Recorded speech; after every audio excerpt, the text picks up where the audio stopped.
Hi all, welcome back to my channel. మీ అందరికీ ఈరోజు సూపర్ టిప్ చెప్తాను చూడండి. మనకి ఎప్పుడైనా సరే చికెన్ లేతదైనా కొంచెం ముదురుకోడైనా సరే, మామూలు ఇది బాయిలరే, నాటుకోడైనా బాయిలర్ కోడైనా ఏం చేయాలంటే ఫస్ట్ ఒకసారి రెండుసార్లు కడుక్కున్న తర్వాత ఇలా పక్కన వేరే గిన్నెలో నీళ్ళు వేసుకొని ఉప్పు వేసుకోవాలండి. రాళ్ళు ఉప్పు అయినా పర్వాలేదు, సాల్ట్ అయినా పర్లేదు. నేనేమో ఈ రాళ్ళు ఉప్పు వేసాను. రాళ్ళు ఉప్పు అంటే అదే గడ్డ ఉప్పు వేసాను.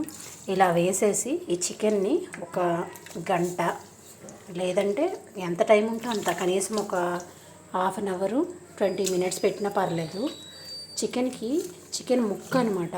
కొన్నిసార్లు మనం బిర్యానీ చికెన్ కర్రీ చేస్తాం కదా, అలాంటప్పుడు కొంచెం గట్టి గట్టిగా ఉంటుంది. అలా ఉండదు, అస్సలు సాఫ్ట్గా అయిపోద్ది. చాలా మంచిగా ఉప్పు లోపల పట్టి ముక్క అంతా చాలా సాఫ్ట్గా ఉంటుంది. నేను ఎప్పుడు ఈ టిప్ పాటిస్తాను, చాలా బాగా పనికొచ్చింది, చాలా బాగుంటుంది. ఇంత పీసులు కదా. ఇప్పుడు ఏ వెరైటీ చేయాలన్నా సరే ఇలా సాల్ట్లో నానబెట్టి ఒక 10-20 మినిట్స్ అయినా కనీసం పక్కన పెట్టేస్తే అది బాగుంటుంది. తప్పకుండా ఈ టిప్ ట్రై చేయండి. నచ్చితే లైక్ చేసి సబ్స్క్రైబ్ చేయండి. Thank you.